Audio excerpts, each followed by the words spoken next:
Welcome to our channel Sai Amritavani. Om Sairam. Sai బిడ్డలందరికీ నమస్కారం అండి.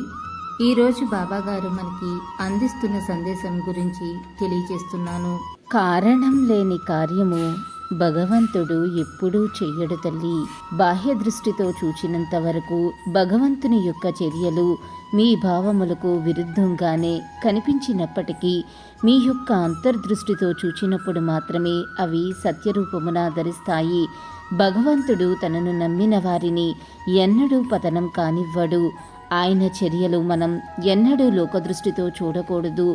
ఆయన గుణాతీతుడు కనుక గుణాతీతమైన దృష్టితోనే చూడాలి. శిక్షించైనా సరే రక్షించటమే ఆయన యొక్క ముఖ్య ఉద్దేశం. అల్లా మాలిక్, అల్లా అచ్చా కరేగా. ఓం సాయిరామ్. ఇలాగే బాబా గారి సందేశం రోజు వినాలి అనుకుంటే మన ఛానల్ని సబ్స్క్రైబ్ చేసుకుని సపోర్ట్ చేయండి. అంతవరకు సర్వే జన సుఖినో భవంతు. Thanks for watching.